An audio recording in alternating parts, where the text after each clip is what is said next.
this month of August, we are talking about experiencing God's abundance. Kapag sinabi po natin abundance, mga kapatid, sa Tagalog ay kasaganaan. Sa English ay over quantity of something, more than enough, overflowing fullness, or over-sufficient. Ang iyong buhay ay hindi lamang sapat-sapat, kundi sobra-sobra. Pag sinabing sobra-sobra, ibig sabihin niyan ay meron ka pang pagkakataon na maging pagpapala din sa ibang mga tao. I am telling you mga kapatid, the original design of God to man is to have life and have it more abundantly. Pero ninakaw ng diablo ang kasaganaan sa buhay ng tao nang ang tao po ay sumuway at magkasala sa Diyos. But I have a good news for you. Jesus came not only to save us, not only to redeem us from our sin na galing kay Adam, kundi gusto niya tayong bigyan ng hope na hindi lang buhay sa langit, kundi buhay din sa lupa. Parehas na buhay. Gusto ng Diyos na maging maayos ang ating buhay. Nung nakaraan, we talk about created for abundance. And today, ang pag-uusapan po naman natin ay pinamagatan ko pong overcoming the enemies of abundance. Paano natin gagapiin, paano natin tataluhin, paano natin dadaigin ang kaaway ng kasaganahan. Kung bakit tayo po ay hindi makaranas ng breakthrough, minsan kahit anong gawin natin na pagsisikap sa ating buhay, bakit parang hindi tayo makawala doon sa poverty na situation natin? It is because baka merong mga pumukontrol sa buhay natin na yun yung naging dahilan kung bakit ang buhay natin ay hindi natin talaga ma-reach yung abundance. Samahan po ninyo ako sa John chapter 10 verse 10 sa New King James Version. Sabi niya dito, the thief. Sino daw? The thief does not come except to steal, to kill, and to destroy. I have come. Sino yun? Sino yung I? Si Jesus. Jesus said, I have come that they may have life and that they may have it more abundantly. Sa ibang translation, sa Holman's translation ng Bible, the thief comes only to steal, to kill, and to destroy. I have come that they may have life and have it in abundance. So, ibig sabihin, mga kapatid, merong dalawang puwersa o lakas o kapangyarihan na kumikilos at naglalaban. At merong dalawang nagplaplano sa ating buhay. Ang plano ng isa, tayo ay pagnakawan, tayo ay patayin, tayo ay wasakin. At ang plano naman ng isa ay tayo ay bigyan ng buhay at ng kasaganahan. Hindi lang basta nabubuhay na humihinga, exhale, hindi, exhale. Kundi doon sa buhay na yon, hindi kami miserable na buhay. Ang gustong mangyari sa iyo ng Diyos. Kaya nga, ang prayer ni Lord ay ganito kayo mag-pray, let your will be done on earth as it is in heaven. Ibig sabihin, naniniwala ba kayo sa langit masagana? Amen. Oh, let your will be done on earth as it is in heaven. Ibig sabihin, kung sa langit, ikaw ay nagro-rule. Kung sa langit, ikaw ay naghahari. Gusto ng Diyos na kayo din ang mangyari sa iyo dito sa lupa. Kung sa langit may kasaganaan, gusto ng Diyos na maranasan mo din yun dito sa lupa. But it's up to you kung ano ang iyong paniniwalaan. It's up to you kung ano ang katuruan o theology na iyong i-absorb at tatanggapin sa iyong buhay. Ang sabi ng Panginoon ay, the decision is yours. May mga tao po na mas pinipili nila yung kahirapan dahil okay daw naman daw yung mahirap sila. At least mahal nila si Lord. Diba? May mga tao naman pong they don't believe God.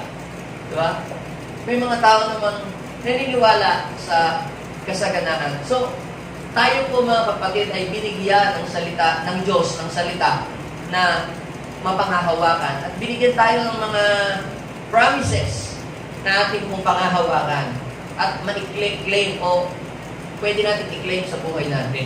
It's up to you kung ano sa mga pangako ng Diyos ang gusto mong i-claim at anong gusto mong i-reject sa iyong buhay. Okay?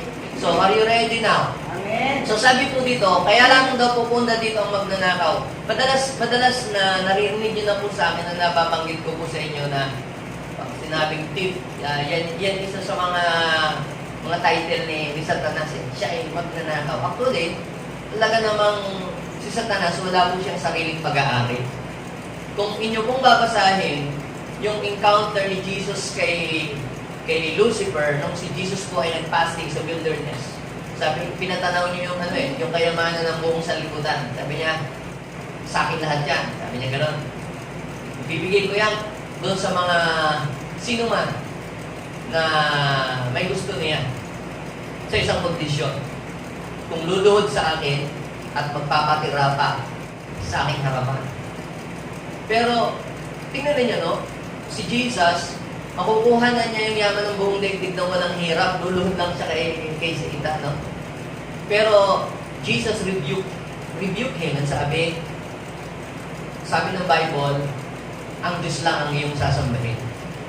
So, marami pong mga tao, sila ay napaka-desperate na umunlad, yumaman, kahit kay Satanas, hihingi ng yaman.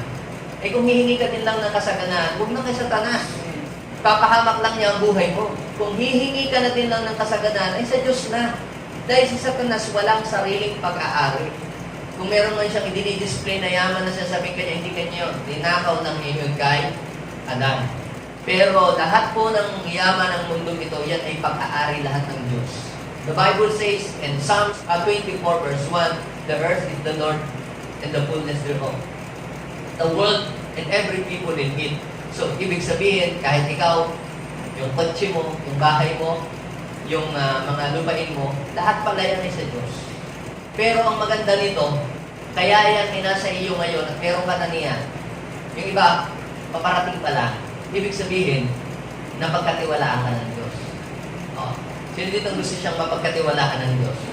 So, para pagkatiwalaan ka ng Diyos sa mga ganung bagay, you must be faithful in a little. Kung wala ka pang lupa, mapagkatiwalaan ka kahit yung lupa man lang sa Pasko. Mapagkatiwalaan ka sa maliit na bagay at pag nakita ng Diyos na ikaw ay good steward, si Lord ay hindi magdadalawang isip na buhusan ka ng marami pa. So, sabi ng Bible, the thief, ang thief dyan ay si Satan. But as I meditate this verse, mga kapatid, si Satan pala po, mga kapatid, ay yes, siya nga ang thief, yung the thief.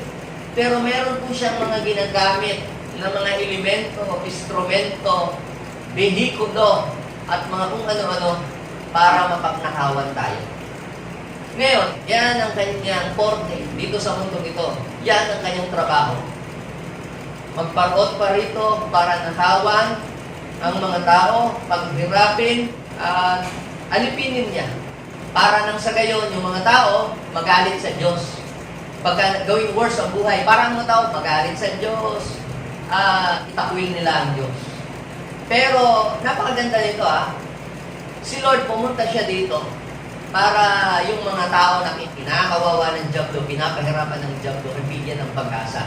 That they may have what? Life and have it in abundance and have it more abundantly. Grabe, parang redundant, ano?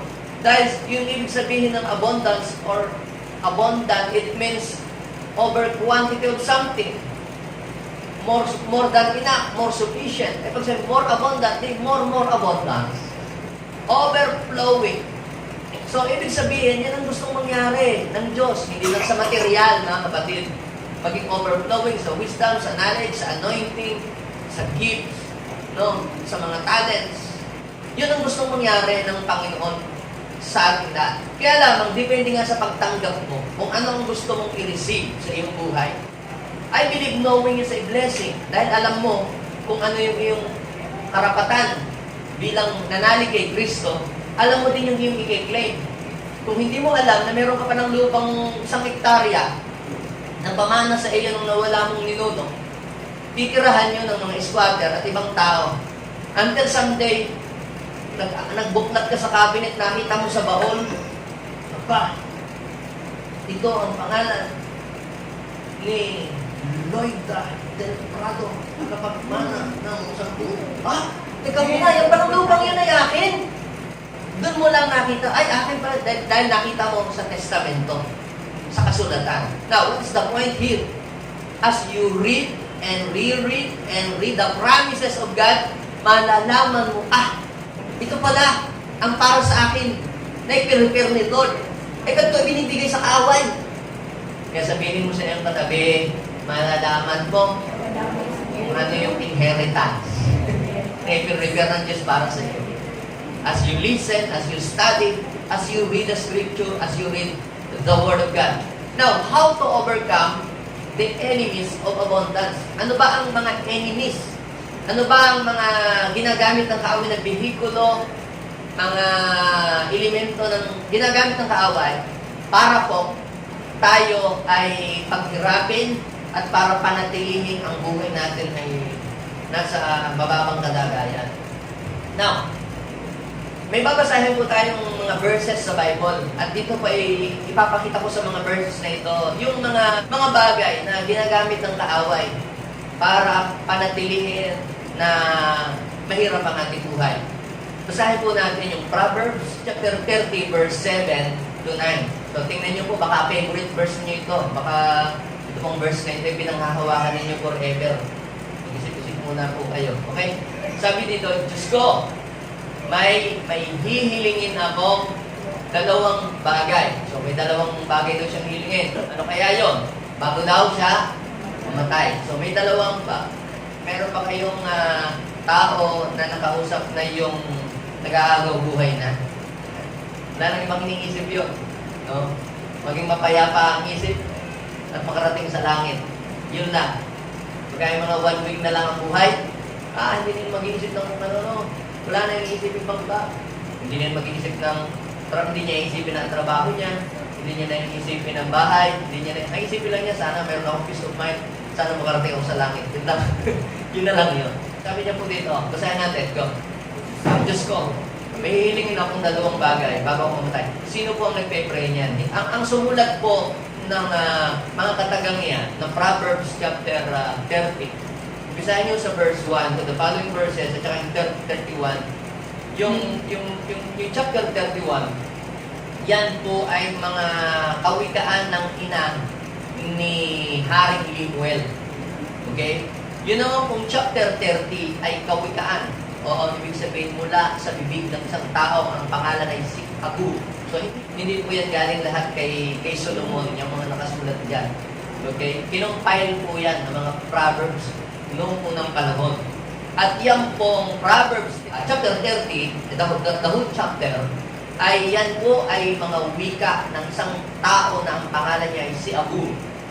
Na si Agur ay isang taong hindi nakakakilala ng tunay sa Diyos. Kasi wala siyang talagang right relationship with Him. Kasi hindi niya talaga lubos ang kilala ang Diyos. So sabi niya, Diyos ko, may hihilingin akong dalawang bagay bago ako mamatay. Anong kanyang kahilingan bago siya mamatay? Number 1, huwag mo akong gagawin sinungaling. Huwag mo akong kaya maging sinungaling. Tama naman yung prayer niya. Kasi sabi ng Revelation, liars God. O, di ba? Ang sinungaling hindi papasok sa langit. Okay? So, pangalawang kahilingan, ito ang nakikita kong paborito ng marami. Lalo na ng maraming pastor, lalo na ng maraming leader. Okay? So, sabi ko, ito favorite verse ng iba rito. Ewan ko kung mayroong may favorite verse dito. Sabi niya, huwag mo akong payayamanin o pahihirapin. Sapat na pagkain lamang ang ibigay mo sa akin. The following verse, basahin natin. Sabi niya doon, baka. Pag sinabing baka niya, you are not sure. Okay. Advance lang siya mag-isip. Sabi niya, baka kung managana na ako, masabi kong hindi na kita kailangan. Baka naman, kung maghirap ako'y matuto akong magnakaw at sa gayoy malapastangan kita. Now, let's meditate that verse. Makikita niyo pa bilang po mga bagay na enemies of abundance. Number 1 ay fear, takot. Kayo po ba ay takot sumagana? Kapag ka po ay takot sumagana, paano ba ako yung mamang sabihin kahit ba na nagyayabang na ako? Para na akong others at kung sino. Kaya Lord, huwag na po akong mahirap. O baka magyumangan ako yung mga kaibigan ko dati. O sabihin mayabang ako, nagmamalaki ka. Diba? Kaya, kapag ikaw ay may fear sa iyong puso, mahihirapan kang makarating doon sa place of abundance. Why? Sapagkat yung fear ang siyang kumukontrol, yung fear ang siyang nagnanakaw. Ninanakaw ng fear ang opportunity mo to excel. Ninanakaw ng fear ang iyong opportunity na ang buhay mo ay maging maginhawa. Ninanakaw ng fear ang iyong hope. Ninanakaw ng fear ang iyong peace. Ninanakaw ng fear yung iyong rights. Kaya sige, ganito na lang, dahil sa takot. Ako, baka pagka ako yung hindi ko na mamanas ako. Kung pala yun ako kayo mo. Yung ba, hindi pa nangyayari, hindi pa dumadating, parang takot ka na kagad. Dahil doon, wala ka ng pagkakataong subukan ng isang bagay dahil naunahan ka na ng takot. Kaya sabihin mo sa iyo katabi, you have overcome your fear. No, sa totoo lang, no? Paano kaya kung halimbawa, bigyan ka ng Diyos ng 1 milyon? Ayoko, papahold up. Yung bang humawa ka lang ng kaunting pera, parang takot na takot ka na. No? Paano ka pabibigyan ng Diyos ng marami kung 10,000 pa lang, takot-takot ka ng hawakan? So yung pong fear, mga kapatid, ay isa sa mga nagnanakaw ng kasaganaan sa ating buhay. Kaya sabihin mo sa iyo katabi, huwag kang matakot. Hindi ka bibigyan ng Diyos ng isang bagay na alam ng Diyos na hindi niya kaya. Ha? Sabihin mo sa iyo katabi, fear not. Pag ikaw ay pinasagana ng Diyos, huwag kang matakot. Dahil pag pinasagana ka ng Diyos, kasama mo din naman ang Diyos. Hindi ka naman niya iiwanan sa ere, bahala ka na dyan. Hindi. Ha? So, number 1 po ay fear. Ito pong mamang ito ay may fear. Pangalawa po ay na enemy ng abundance. Na thief. Yan ay thief. The thief. Ano yung number 1 na thief? Yung fear. Pangalawang thief ng kasaganaan natin ay mediocre mindset. Yan ay sa Latin word na mid ay parang middle. Mediocre mindset. Yung bang, pwede na ito, okay na ito, tama na ito, ayos na ito. Samantalang pwede ka pa naman palang mag-improve pa, i-develop pa ang iyong sarili to the highest potential on to the highest level. Sabihin mo sa iyong katabi, tingin ko may ibubuga ka pa eh. Tingin ko may ihuhusay ka pa. Tingin ko may iyayaman ka pa. Tingin ko may iyaangat pa ang buhay. May ilalabas ka pa. May ibubuga ka pa. Meron pang maganda pang paparating pa.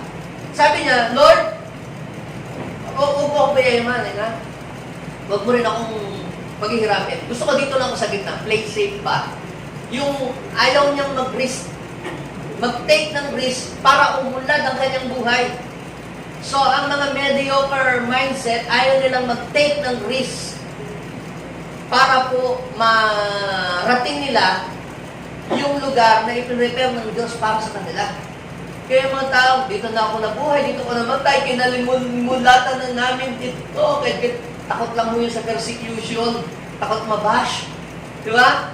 Ay kung takot ko kayong mabash, kaya yung iba ay, siya, hanggang dito na ako. Kaya yung fear, kasunod niya, ipaparalyze ka hanggang sa ikaw ay ma-freeze ka na lang sa isang lugar na okay na ito. Sino dito ang may apo? Sino dito ang may anak? Sino dito ang may magulang? Sino dito ang may pamangkin? May kamag-anak? Wala po ba kayong man ng kapalan ng plano kahit katiping na maambunan man lang sila ng konti o makabutan kahit man ng Pasko o birthday o funeral service? Di ba? Eh kung sapat-sapat lang, pangkain lang, 3 times a day ang meron ka, palagay ko di mo kayang mag-bless ng ibang tao. Tama ba? Right. Pag ang isang tao malapit ng mamatay, hindi na nag-iisip ng mga ganon. Kaya lang kung gusto mo pang mabuhay ng 20 years, 30 years, hindi uubra yan. Na yung sapat-sapat lang, kapatid, yearly nagtataas ang mga bilihin, nataas ang gasolina. Yung sapat ngayon, next year baka kulang na yun. Kaya kinakailangan mo dagdagan ang source mo. Di ba? Kaya sabihin mo yung sapat ngayon, baka next year kulang na eh. Naalala ko noon, nung mga ako po ay grade 3. Sinama po ako ng tita ko sa ano, sa Ever Mall. Pag sikat pa na yung Ever, eh. Diyan sa Alabang. Tinatano po kami na shopping. Kita-kita ko yung binayad niya, 1,000 pesos, punong-puno ho yung postcard. Sa dami ho namin na pamili. E ngayon yung 1,000, pag ako nag-grocery, plastic na lang eh. Yung more than enough 10 years ago is not enough today. Napansin niyo po ba yun, mga kapatid?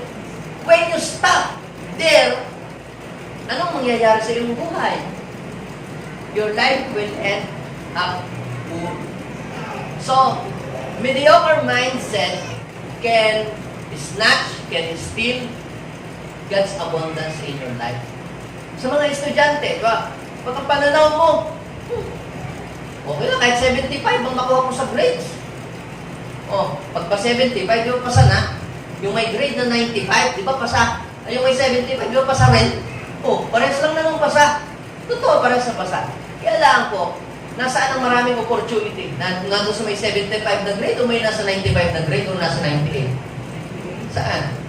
Kung kayo po ay taga-dean, sino ang gusto niyong i-lead sa dean? Yung may 75 na grade o may 95? Kung kayo po ay isang taong mayaman at kayo po ay gusto niyong magbigay ng scholarship, sino ang gusto niyong mas bigyan ng scholarship? Palagay ko, mas lamang doon sa masipag mag-aral at doon sa nag-i-excel pa. Pero parang wala nang gustong mga marating, okay nang ganun sila. Parang nakakatamad ko, wala kang gana rin tulungan yung mga ganun. So, ibig sabihin mga kapatid, kapag ikaw ay may mediocre mindset, maraming mga blessing ang nai-stack up at namimiss mo because of mediocrity. Kaya mga kapatid, pinakailangan umalis tayo doon. Pinakailangan ma-overcome natin yung mediocre mindset by living a life with an excellence. So ano po pa ang makikita natin dito? Wrong thinking. Wrong thinking. Number 1 ay fear. Yan, ang abundance stealer. Pangalawa, mediocre. Halimbawa, ikay pinagawa ng cabinet. Basta mo na lang idinikit. Ay, okay na yan. Basta nasa ramping to at nabubuksan, okay na yan. Pwede na yan. Samantalang kaya mo pa pala namang pagandahin. Naalala ko po ako po pinagawa ko po yung kusina namin. Makakuha ko doon sa mga kapitbahay namin ng minadali. Basta na lang idinikit ang mga tiles. Akala, hindi yata ako marunong magtingin. Pagkalipas po ng mga ilang linggo, biyak-biyak na yung mga tiles. Nung ako'y nagpagawa ulit, hindi ko tinawag. Ako na lang ang nagtikit. So ano pong ibig kong sabihin, mga kapatid? Kung gagawa ka na din lamang, galingan mo na. Hindi yung pwede na yung pwede. May pwede pang pagandahin. Ibig sabihin, pwede pang ayusin. Do not settle for mediocrity. Go for excellence. Gandahan mo na. Yung ibig sabihin ay more than from what they are expecting doon sa ginagawa mo. Ang ine-expect na gagawin sa ito lamang ay nilampasan mo. You are highly recommended. And because of that, you will reach the place of abundance. Kaya pansinin nyo yung may mga mediocre mindset na okay, tama na yan. Sila yung laging ang buhay nila yung down. Sila yung laging walang kontrata. Sila yung laging walang trabaho. Pero yung mga magagaling magtrabaho, talagang mayroong excellence, sila'y talagang mahuhusay, hindi yung hanggang doon na lang sila, talagang nag-i-excel, ginagalingan nila. Sila po ang laging ang hirap tawagin. Laging maraming project. Laging maraming trabaho. Samantalang mediocre, okay lang. Sila ang tambay. Pansin niyo po? Pansin niyo po ba yun? Walang kumukuha. Bakit? Hindi magaling eh. Hindi nag-i-improve. Tagal-tagal na. Ganun pa rin. Kaya sabihin mo sa'yo, matabing galingan mo. May igagaling ka pa. Pangatlo, wrong thinking. Fear, mediocre mindset, and wrong thinking. Anong wrong thinking na makikita natin dito? Anong dasal niya? Lord, baka naman pag ako'y mayaman sabihin ko, hindi ka na... Grabe naman siya mag-isip. Masyado naman siyang advance mag-isip. O negatibo lang talaga siya mag-isip. Ganun ba kayo? Lord, pag ako'y yumaman, tatalikod ako sa'yo. Ganun ba? Ganun ba magdasal? At Lord, pag ako'y mahirap, parang tinatakot mo ba si Lord? Lord, sige pag pinaghirap mo ako, tatalikod ako sa'yo. Di ba? Alam niyo po mga kapatid, ang pagtalikod sa Diyos, wala yan sa kung masagana ka, wala yan sa mahirap ang buhay mo. Nasa sa puso mo talaga yun. Kung nasa sa puso mo na, since the beginning, ang pagtalikod sa Diyos, kay mayaman ka, kay mahirap ka talaga, tatalikod ka sa Diyos kahit anong mangyari. Tatalikod at tatalikod ka kasi sa puso mo may pagtalikod ka. May espiritu ka ng pagtalikod. Bakit si Job? Sino nakabasa ng story ni Job? Pinayaman siya. Grabe ang yaman niya. But still, he's waking up daily in the morning, early in the morning, at nag-worship kay Lord. Binaligtad ang sitwasyon, naghirap, ubos, at sa loob ng 24 hours, nawala lahat ang yaman, still, he's worshiping the Lord and praising God. At sabi niya, bless the Lord, O my soul, and bless His holy name. Nung makita ng Diyos, na kahit mayaman siya, kahit mahirap siya, sa Diyos pa rin siya tumatawag, nagtitiwala. Grabe po. Job chapter 42 verse 10. Ibinalik ng Diyos ang lahat ng kanyang kayamanan at dinobli pa. Kaya sabihin ko sa iyong katabi, you will receive double abundance of blessing.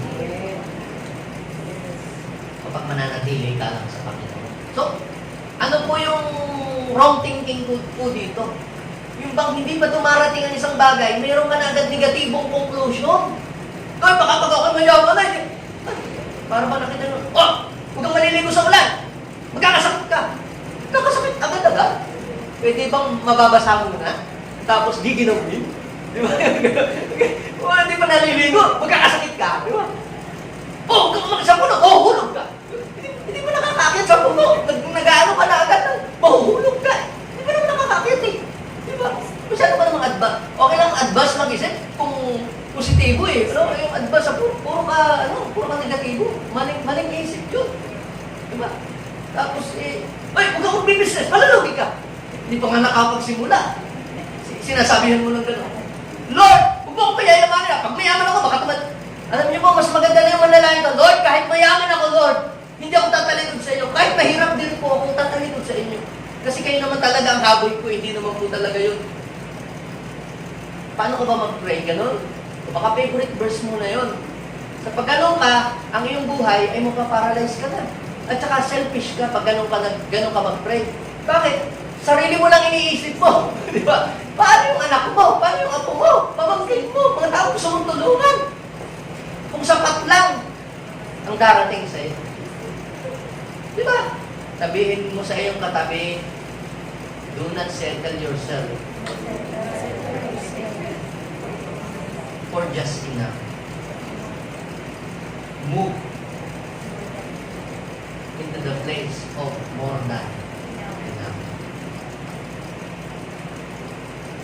Kaya mga kapatid, yung maling isip, minsan po yan ang nagnanakaw.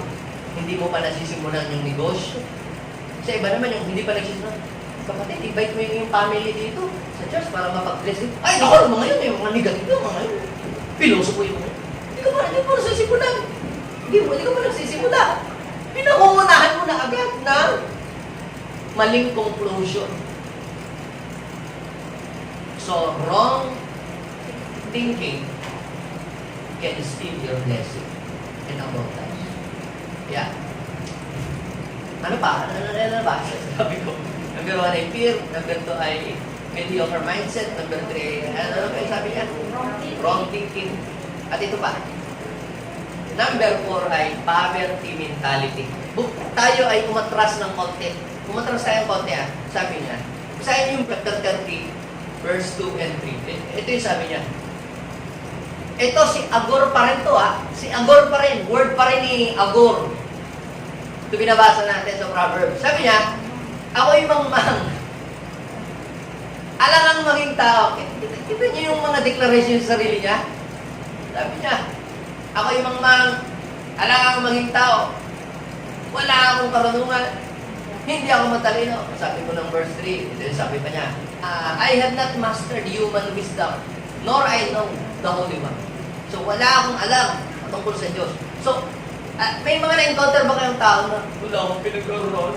Ganito lang ako, grade ko lang na. Iba parang ang tingin niya sa sarili niya, wala na siyang mararating sa buhay at ganun lamang siya. Ang mga tao may poverty mentality.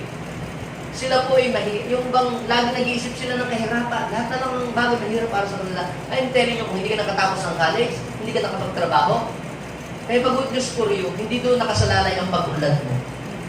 I am not saying na huwag ka nang mag-aral ng college.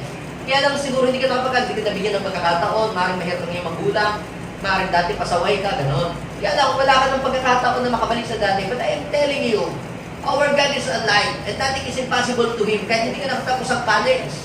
Diba, sila Bill Gates naman, hindi rin naman nakapag-aral, pero sila naging milyonaryo, sina Steve Jobs. So, ibig sabihin, maraming paraan para matuto ka. You can learn through experience, you can learn, kadami na ngayong pwedeng pag-aralan na matututunan ka. Kahit walang formal na napasok ko sa school, pero pwede ko pa rin matuto. Kung talagang deserve mong matuto. Kaya yung pong poverty mindset or poverty mentality, lagi nyo iniisip, hindi niya kaya, ganito tayo, naging mahal, hindi natin kaya kabutin. Ito lang tayo. Yung tinitingnan niya, yung hindi niya kaya.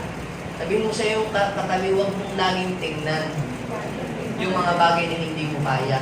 Ang tingnan mo lagi yung mga bagay na kaya mo. At doon ka mag-focus. So, hindi gawin mo yung hindi, gawin mo yung kaya mo. So, ang isa pa po na stealer, isa po pong tip ng abundance ay luxury. Ang ibig sabihin po yan, pagiging maluho. Pag sinabing luxury, luxurious, maluho, masyado magastos. Yan. Kaya kahit anong sikap mo, anong sipag mo, kumikita ka ng malaki, wala kang maipundar kahit na isang man lamang TV, o wala ka man lamang nabili kahit na isang bubong na yero, ay samantalang kumikita ka naman. Kung ikaw ay mabisyo, ikaw ay nagsusugal, marami kang bisyo, ikaw ay maluho, ikaw ay pasikat, I am telling you, you will not reach the place of abundance. Marami namang hindi kumikita ng malaki, pero nakakapagpundar sila. Diba? At marami namang kumikita ng malaki. May iba nakakapag-upload pa nga at kumikita ng malaki. Pero walang nangyayari. Alam niyo po kung sino yung thief? Sino yung thief na yun? Kaya wala silang maipundar, parang wala pa rin.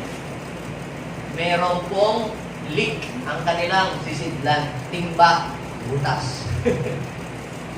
Yung luxury. Basahin po natin yung sabi po ng Proverbs chapter 21 verse 17. Indulging in luxuries, wine, and rich food will never make you wealthy. Hindi naman po masamang masamang bumili ng mga pagkakaing mahal. Kaya lang, kainin mo naman. Diba? Hindi bibili ka ng bag na mamahalin. Maganda lang sa tingin mo, di mo naman ginagamit. Buti kung ginagamit mo, okay lang yun. Bumili ka ng mahal, ginagamit mo. Pero kung bumili ka ng mahal, dinidisplay mo. Sayang! Di ba? Magamit mo pa sana ang pera mo sa ibang bagay. Bakit hindi mo ma-reach ang abundance? Baka marami kang bisyo. Ito ay mahilig magpasikat. Sometimes, many people, they are buying something to impress the people they don't like. Bumili ng TV ang aking kapitbahay. Akala mo, siya lang makakabili. Bibili ako mas malaki. To impress the people that they don't like. Their kapitbahay that they don't like. Who cares? So kaya anong nangyari sa iyo? Wala. Hirap pa din ang iyong buhay. Kaya takpan mo muna ang butas kung gusto mo kumunlad. Tagpian mo. Baka malakas ang bulos. Kaya hindi sumagana ang iyong buhay. Imagine mo, halimbawa, ikaw ay may bisyo. O anong bisyo mo? O kaya nagsasabo ka, susugal. Ipunin mo na lamang Sa loob lang muna ng isang buwan, huwag kang bisyo kung magkano nagagastos mo kaya sa sigarilyo o kaya masosyal, babe. Ipunin mo sa loob ng isang buwan, baka makaipon ka ng 6,000. Okay na yun. Oh, ay di mag-franchise ka na lang ng pizza kay brother Jason. O di may business ka na agad. Hindi ka lang nagbisyo ng isang buwan. Kaya hindi mo na kailangang mangutang sa Bombay. Para lang magkaroon ka ng puhunan. Tanggalin mo lamang yung bisyo, tiyak may mong puhunan ka. Sabihin mo sa iyo katabi, hindi nagkukulang ang Diyos sa iyo. Baka meron lang butas ang iyong sisidlan, kaya wala kang maipon, walang natitira. Laging wala. Laging kulang. Kapag ikaw ay merong spirit of luxury sa iyong buhay, kahit buhusan ka ng Diyos ng malakas na bulos, wala kang makikita kabunda sa iyong buhay. At ito ang malupit pa na luxurious na nga. Lazy pa. Laziness. Ang taong marunong gumastos ay dapat ay marunong maghanap buhay. Tama, mali. Agree ba kayo doon? Ang taong mahilig gumastos dapat mahilig maghanap buhay. Hindi mo, mahirap nga yan. Mas limit pang gumastos yung hindi naghahanap buhay. Samantalang naghahanap buhay tipid na tipid. Diba? So, laziness. Anong sabi po ng Proverbs? Basahin natin. Ang kamay daw po ng tamad ay tiyak na magdaro. Ngunit, magbubunto ng yaman ang kamay ng masino. So, see? The enemy of abundance are fear, mediocre mindset, wrong thinking, ano pa? Poverty mentality, luxury, at ano pa? Laziness. Kaya kapag meron ka man, kahit isa dyan, na minamahal sa buhay mo, I am telling you, yung buong puwersa at lakas ni Satanas, uubusin niya doon para lamang maghirap ka. Yan ang instrumento na Satanas para maghirap ang buhay ng tao. Diba? Kaya pansinin niyo, pagpunta mo sa mall, lagi na lang may share. Pagbukas mo ng cellphone mo, lagi na lamang may nang-aakit. Di ba? Gagawin mo ng paraan. Di ba? Lahat. So ano pong ibig kong sabihin? We must overcome the enemy of abundance if you want to live the life in abundance. If you want to live in abundance, you must overcome muna the enemy of abundance. At pagka na-overcome mo ang enemy ng abundance, napaglabanan mo na, nagapi mo yun, meron ka ng strength to fight against those things. Hallelujah, humanda ka. Abundance is on the way. Abundance is next to you. Malapit ka na doon. So, ngayon, how to overcome? Kanina, ano yung enemy? Ngayon, alam na natin ang enemy. Ngayon, paano natin tatalunin? Yan ang pag-usapan natin. Hindi ko na hinabaan, mahabang salita, para madaling tanda. Binuha ko na lang one word. Paano? Number 1, prayer. Bakit po prayer? Ano bang magagawa ng prayer? Alam niyo mga kapatid, ang lahat ng bagay bago dumating sa atin, yan po ay may panggagalingan muna. Saan manggagaling? Sa trono ng Diyos. Doon sa kalangitan. So meron pong 3 kinds of heaven. The first heaven, ang first heaven, itong tinutungtungan natin hanggang doon sa nakikita natin kaulawakan. The second heaven ay hindi natin nakikita yung spiritual world. The third heaven ay nandoon ang throne of God. Sa first heaven, naandoon tayo. Sa second heaven, naandoon ang mga demons. Si Satan, naandoon ang mga angels. Doon sa third heaven, naandoon ang trono ng Diyos. So imagine, pag nandito ka sa lupa, nagpe-pray ka. Sa second heaven, haharangin ang mga demonyo yung prayer para hindi makarating sa langit. So anong gagawin mo? Kinakailangan mo manampalataya. Kinakailangan mo manampalataya para matalo mo yung humaharang sa iyo doon sa second heaven at makarating sa trono ng Diyos. Ito ngayon, i-release ng Diyos ang lahat ng kailangan mo. Anong gagawin ng mga demonyo sa second heaven? Haharangin na naman para hindi dumating sa iyo. Anong gagawin mo? Mananalangin ka ulit. You must pray until something happen. Mag-i-intercede ka. Mag-declare ka ng war against the enemy. Panginoon, lahat po ng humahadlang sa akin pagpundan, hindi ko po ito pinapahintulutan. Ano mga pagnanakaw na inilalagay ng kaaway, binabandera ng kaaway, yan man po ay sakit, yan man ay pagpapahospital, yan man ay mga bisyo, yan man ay mga pagkakagastusang wala namang kabuluhan. Di ba? Tip yun.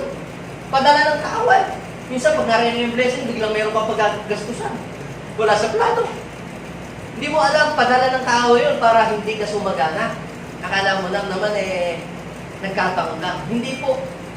Kaya, magdideclare ka ng war against the enemy, Lord, lahat ng mga delays sa mga blessing, lahat ng nanakaw ng aking pagpapala, pati sakit. Imagine nyo po, kayo may pera, pag nagkasakit kayo, baka kulang ang inyong pera sa inyong pagbili pa lang ng gamot ay mahal na.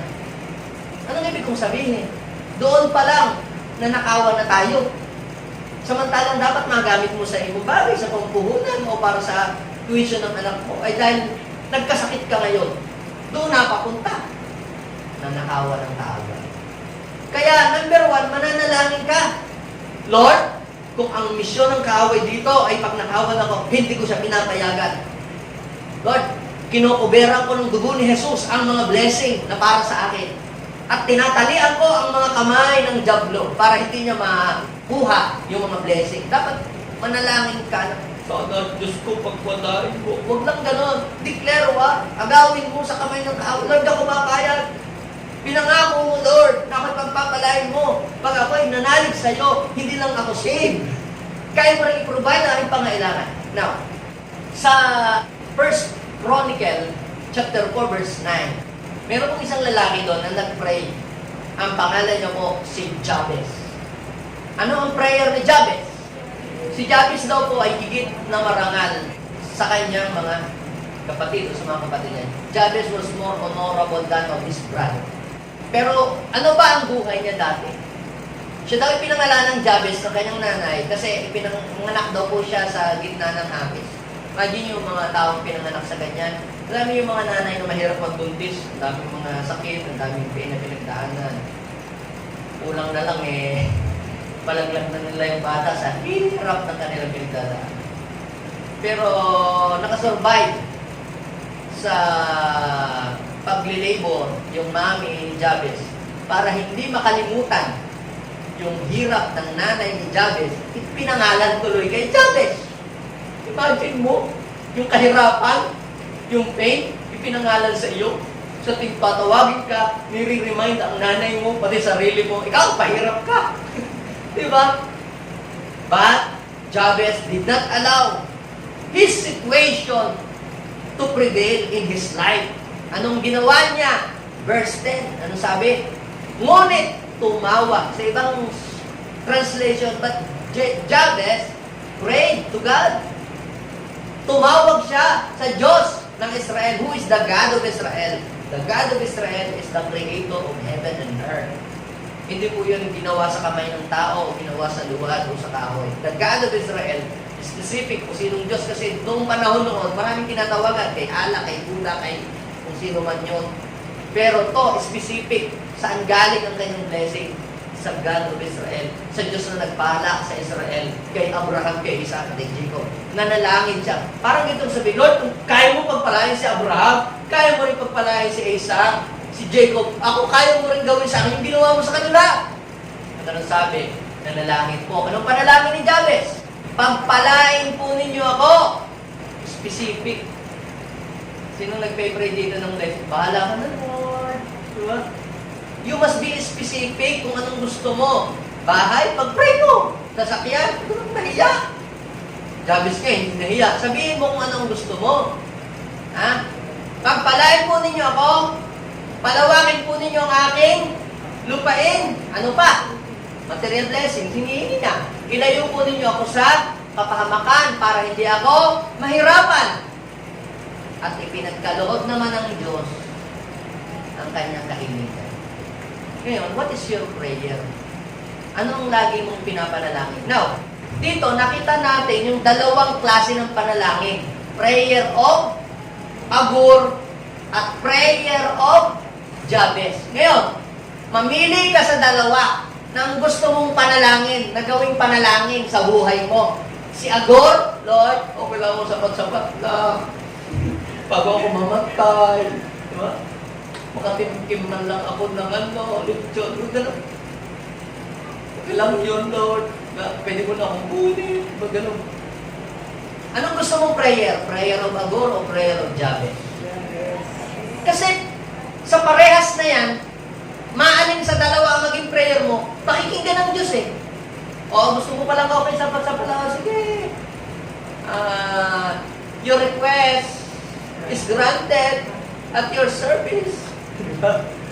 O. Ay, samantalang pwede rin naman palang gawin ng Diyos yung prayer ni Jabez. O, hindi ang pray mo na yung pinag-pray na ni Jabez. Sabihin mo sa iyong katabi, ano gusto mong prayer? Prayer ni Agor o prayer ni Jabez? Paano, pastor? Baka alam nyo, yan na naman kayo. Advance mag-isip. Ngayon, ano bang nangyari kay Jabez? Papatunayan ko sa inyo na yung yaman po ni Jabez ay nagamit for the glory of God. Basahin niyo po yung 1 Chronicle 2:55. Anong ginawa ni Jabez doon sa malawak niyang lupain? Pinatira niya doon yung mga scribes, yung mga clan ng mga scribes. Ano po ba ang scribes sa Bible? Sila po lamang naman, yung mga Bible scholar, sila po ang nag-iimprinta ng mga scripture. Sila ang nagtuturo ng salita ng Diyos. Kumbaga sa panahon natin Diyos, sila mga pastor na nagtuturo, missionary, apostol, evangelist. Pinatira niya sa lupa niya at siguro pinatayo pa niya ng townhouse doon. Nakatira po sa lupain ng Jabez. So ano pong ibig kong sabihin, mga kapatid? Ang Diyos, kapag ang purpose ng hinihingi mo ay para sa kanyang kapurihan at sa ikabubuti, si Lord, hindi magdadalawang isip na ibigay yung hinihingi mo. So number 1, prayer. Manalangin ka.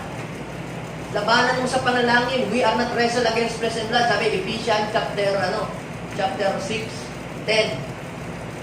Kaya sabi sa verse 18, keep on praying in the Spirit hanggang sa dumating sa iyo ang breakthrough. Pangalawa, obedience. Pagsunod. So, ang pagsunod, mga kapatid, sa instruction ng Diyos. Sa Bible ay punong-puno ng promises si God, ng kasaganaan, ng pag-unlad. Punong-puno ng pagpapala ang Biblia sa pangako. Ngayon, para ito pong mga pangakong pagpapala ay dumating sa atin, kinakailangan muna nating sundin ang mga instruction ng Diyos. Halimbawa po yung Deuteronomy chapter 28. Binanggit doon ng Diyos ang mga pagpapala na ipapamalas ng Diyos sa sino mang makikinig at susunod sa kanyang salita. Sinabi ng Diyos doon na pagpapalain kayo pag kayo sumunod sa labas, loob at labas ng inyong bansa. Ang lahat ng trabaho ninyo, ang ginagawa ng inyong mga kamay, ang inyong mga bangan, saganayin ng Diyos ang inyong mga tanim. You will become at the top and not at the bottom. You will become a head and not the tail. The Lord will send rain of abundance, abundant rain sa inyong mga lupa para kayong mga sumagana. At hindi na daw kayo mangungutang sa Mumbai, kayo na magpapautang. Yun nakalagay doon mga dayuhan. Di ba nakalagay? Sino ba dayuhan sa ating nagpapautang? Di ba? Sa Israel, ganun din naman, mga hintil. I-connect natin sa buhay naman natin. Kaya mga kapatid, when you obey, yun ang sabi, pag sumunod ka sa instruction ng Diyos, pag sumuway ka, kabaligtaran naman, kahirapan naman ang darating sa iyo. So, Isaiah chapter 1 verse 18, ano pong sabi doon? Kung susunod kayo, tatalima kayo sa aking utos, ang sabi ng Panginoon, pasasaganayin ko ang ani ng inyong lupain. So, ibig sabihin mga kapatid, ang pagsunod sa kalooban ng Diyos ang nagbubukas ng pintuan ng kasaganaan para sa buhay natin. But if you are always disobeying God, you are inviting curse in your life. Pero pag sumusunod ka sa Panginoon, sinasaraduhan mo ang lahat ng pintuan ng sumpa sa iyong buhay. So, number 1, prayer. Number 2, obedience. Number 3, diligence. Kahit anong dasal mo, mapagulong-gulong ka, mag-ayunong ka pa. Magbasa ka pa ng Bible, but if you are lazy, you will never reach the place of abundance. So, basahin natin. Sabi po ng Bible, sabi doon, lazy hands make a man poor, but diligent hands bring wealth. Ang Biblia po ang may sabi noon. Nasabihin mo sa iyong katabi kung gusto mong makaranas ng abundance, huwag kang tamarin. Ganun. Okay lang yung tamarin pagka ilalagay mo sa isda. Pero yung sa sarili mo, tamarin ka. No? You will never reach the place of abundance. Tinamad kang mag-kliyente, tinamad kang pumasok sa school, tinamad kang mag-aral. Pag tinamad ka sa lahat ng bagay, ano ang mangyayari sa buhay mo? Wala kang mararating. So, diligence ang isang weapon para ma-overcome ang laziness. Diba? Para ma-overcome ang laziness, kinakailangan ng diligence. So, aside from that, ito pa, kinakailangan ng frugality. So, ano yung frugality? Pag sinabi natin frugality, the root word is frugal. It means prudent in consumption of resources. Kakayahan, kaalaman, kahusayan, kung paano mong gamitin sa tama ang kung ano yung meron ka. Pamilyar ba kayo sa mga taong one-day millionaire? Diba? Binubusan ng pagpapala, pero inuubos sa isang iglap. Kaya pagdating ng panahon ng krisis, nga. So ano pong ibig sabihin? Kahit anong sipag mo sa trabaho, anong sikap mo, kung ang iyong sisidlan ay butas, walang maiipon, walang matitira. Pero para saraduhan ang leak ng iyong sisidlan, frugality or being frugal is a must. Yung pagiging matipid. Magkaiba ho yung kuripot at saka yung matipid, ha? Ang yumayaman daw yung mga kuripot. Hindi ko totoo. Ang yumayaman yung mga frugal. Anong pinagkaiba ng stingy? Stingy kuripot, di ba? At saka yung frugality or frugal. Yung inuubos mo ang pagkain at tira sa plato, that is, frugality. Frugal. Ito ay matipid. Yung pinapatay mo ang ilaw sa iyong bahay, kung hindi mo naman kailangan gamitin, that is frugality. Ang darang electric fan, wala naman palang tao sa kwarto, patayin. Imagine mo, makukonsume mo at matitipid mo sa loob ng isang buwan. Kung doon pa lamang sa tulo ng gripo ay kung puno na pinapatay mo na, that is frugality. Ano naman ang pagiging kuripot? Ha? Yung dilim na, ayaw pang buksan ang ilaw. At nagtitipid mo lang. Hindi mo na makita yung kinakain mo, kung ano na nadadampot mo, bagoong ba ito, pusa, o ano. Di ba? Masyado ka naman kuripot. Hindi, baka malaking bayaran. Yun ang kuripot. O ano ba ang frugal?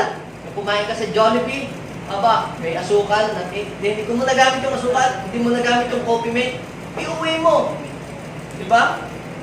Frugal. Ano yung stingy? Yung iniuwi mo yung iyo, pumunta ka sa ibang lamesa, iniuwi mo yung iba na yun, kanila na yun, di ba? Are you a frugal or stingy? Sa totoo lang, kaya tayo ay kinakapos, hindi dahil kulang si Lord magbigay ng blessing. Kakain ka dun sa mga buffet, nako, hindi manundag ng pusa yung lagay na yung plato, tapos hindi man nauubos. Ibawan ng Sharon doon sa ito, yung mga gano'n, di ba? Sayang, ang daming mga nasasayang na mga pagkain. Kaya minsan pinapadaan ng tao sa kahirapan para i-remind siya, ganyan mo pa ahalagahan. Si Joseph, during his time, sabi, sa time daw ng abundance, hindi kakainin lahat ang pagkain. Kinakailangan, meron tayong storehouse na yung 20% ng lahat ng ating mga kinikita, ilalagay natin sa storehouse. And during the time of crisis, meron tayong magagamit. Nagdeklara na si Joseph, after 7 years of abundance, may darating na famine. Pero hindi nakinig yung mga tao, sarap buhay, larga dito. Hindi nagtitipid sila, hindi nag-iipon. They live in luxurious life. Ano po ang nangyari? After 7 years, tapos na ang abundance. Nagkaroon ng gutom. Nagutom ang mga tao. yung lahat na naipundar nila, naubos lahat yun. Pero si Joseph, kalibhasa, may spirit of frugality. Siya ang nanagana in times of crisis. Even si Jesus is teaching frugality to His disciples. Basahin niyo po yung John, chapter 6, verse 12 to 13. Familiar ba kayo doon sa tao na nagbigay doon ng... Kasi wala nang tinapay, wala nang makain. May nagbigay. May napaka-generous na bata. Yung iba yung nagdamot. Pero may batang nagbigay ng tinapay, nag-volunteer. Pinag-pray ni Jesus, kinuha niya pagkatapos nag-multiply yung tinapay, nabusog daw po ang mga tao. Kumain lahat ng tao at ano nangyari? Nabusog. Kasi pagkatapos daw po, ang sabi ni Jesus, mga alagad niya, ipunin ninyo ang lumabis para hindi masayang. That is frugality. Sabihin mo sa iyong katabi, hindi ka pagkukulangan. May sosobra pa. At tingnan ninyo, ganyan daw po ang ginawa. At nang makapuno sila, mayroon pang 12 pa. Wow! 1 year abundance. Yung inipon nilang yun ay pagkain na nila sa maraming araw. Gustong sabihin sa atin ng Panginoon, January, may isang bago. February, March, April, May, June, July, August, September, October, November.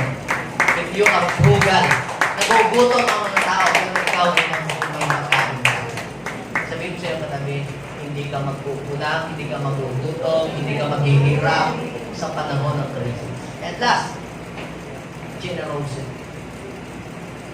Generosity. Ibig sabihin niya na kayo ay yung pagiging matulungin, pagiging mapagbigay.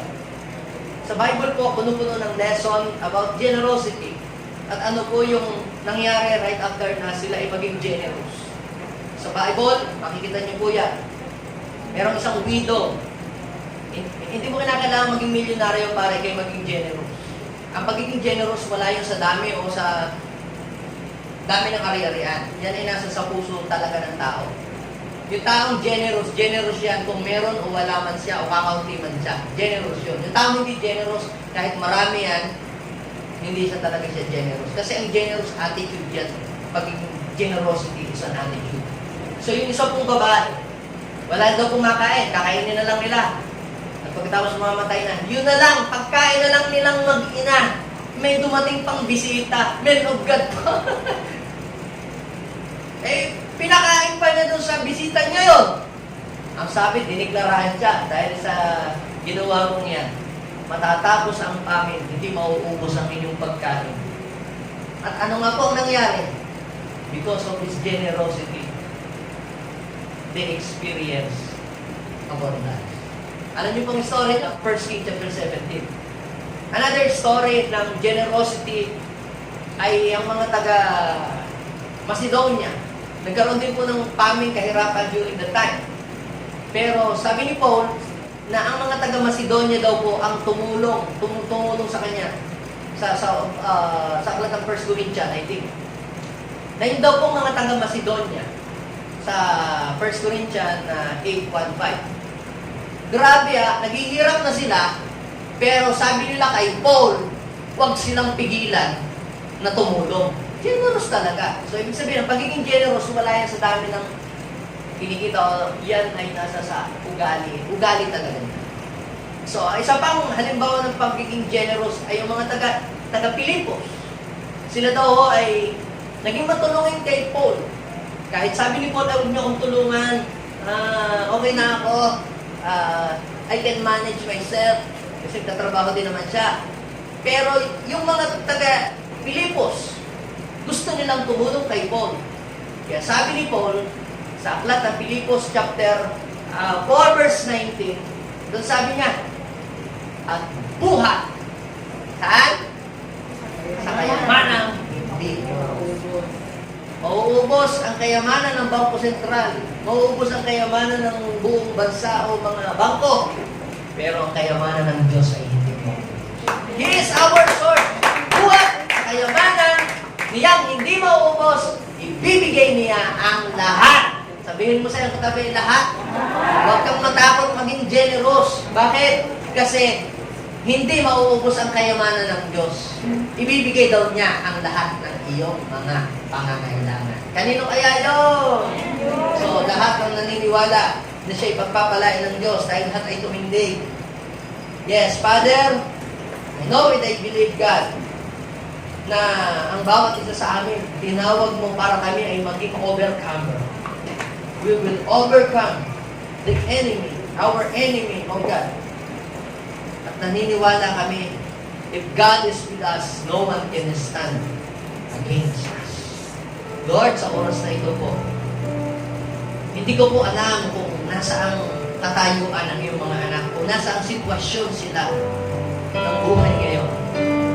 Pero Lord, ikaw ang may sabi, Panginoon, na napakabuti mo sa amin. Even though you are rich, you become poor so that we will become rich through your poverty. Ayaw mo kami maghirap habang panahon. Lord, salamat po kung kami ay nagawa mong iligtas doon sa krus ng Kalbaryo at naibigay mo ang buhay mo para kami maligtas. Lord, naniniwala kami, kaya mo ding i-provide ang pangangailangan namin lahat. Alam niyo po mga kapatid, huwag po kayong maniwala na kapag ang isang tao ay sumagana at tatalikod na sa Diyos. Marami po dito, tayong mga kapatid, talagang walang-wala, hirap sa buhay. 20 years ago, ang hirap ng sasakyan, huwag napunta, walang-wala. Sila likod sa Diyos. Pero ngayon, binigyan, biyaya ng Diyos. Meron na silang mga work, meron silang mga trabaho, may negosyo sila, may mga sasakyan din sila. Tigitigisan pa nga yung mga anak niya. But still, they are worshiping the Lord. Sila Brother Owen, sila Sister Sheila, sila Sister Joy, sila Pastor po. Alam niyo po mga kapatid, ang kasaganaan o kahirapan ay hindi po valid reason para hindi tayo magdepende sa Diyos. Nasa sa puso niya. Kung totoo mong pinaghari at tinanggap si Jesus sa puso mo, totoo kang disipulo ni Kristo, even in the time of abundance or in the times of suffering, you are passing through the season of trials, mananatili ka pa rin kay Lord. Kasi He is our real source. Amen ba? Thank you, Lord. Lumapit ka sa Kanya. Ikaw ay magpakumbaba. Kung mayroong pagtalikod sa iyong puso, sabihin mo sa Kanya, Lord, kanino pa ako pupunta? Nasa iyo na ang lahat. Kayo ang aking buhay, kayo ang aking lakas, kayo ang aking Panginoon. Paghariin mo siya sa iyong buhay at hilingin mo ang kanyang pagkilos.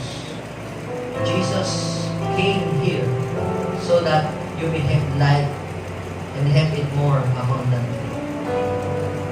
Forgive us, Jesus. Purify us. Pwede ba tayo manalangin? Sabihin natin ang prayer na ito. Panginoong Jesus, maraming salamat dahil binigyan mo ko ng pag-asa na pwede akong makawala sa pangit na sitwasyon ng buhay ko. At pwede akong makarating sa mas higit na mas maganda sa hinaharap. Panginoon, kinikilala kita ng Diyos, tagapagligtas ng buhay ko. Patawarin mo po ako sa aking mga pagkukulang. Hinihiling ko po, Panginoon, ang inyong pagsama at ang inyong paggabay sa buhay ko. Panginoong Jesus, maghari ka sa buhay ko. In Jesus' name, Amen. Ako na lang ang magpe-pray. God, I declare that these people, beginning today, they will live as an overcomer.